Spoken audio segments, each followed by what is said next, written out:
বাড়ি আপু, সেদিন একটা বাগানে দেখলাম লেখা আছে ফুল ছেঁড়া নিষেধ। আমি ফুল ছিঁড়ি নাই, ফুলের গাছই উকড়াই নিয়ে আসছি। আমিন ভাই, মেয়েরা ফুল উপহার পেতে অনেক পছন্দ করে, তাই মেয়েদের ফুল উপহার দিন, কিন্তু একটা জিনিস খেয়াল রাখবেন, ফুলটা যেন আইফোনের বক্সের উপর লাগানো থাকে। সেদিন আমার কাছে তারেক ভাই এসে বলল, আমার বউ দেখতে খুব সুন্দরী, দুধে আলতা গায়ের রং, আমার বউয়ের সাথে কোন ফুল মানায়? আমি বললাম গোলাপ ফুল নিয়ে যান। এরপর পরশ ভাই এসে বলল, আমার বউ সুইট স্লিম, ধবধবে ফর্সা, আমার বউয়ের সাথে কোন ফুল মানায়? আমি বললাম রজনীগন্ধাটাই নিন। এরপর শাওন ভাই এসে বলল, আমার বউ একটু নাদুস নুদুস গুলুমুলু, ওকে কোন ফুলটা দেওয়া যায়? আচ্ছা ভাই, আপনি কি বউকে তেল মেরে চলেন? হ্যাঁ, তুই কি করে জানলি?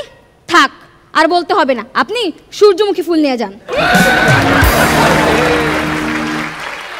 পিছন থেকে রনি ভাই এসে বলল, আমার বউয়ের কথা কি বলতে হবে?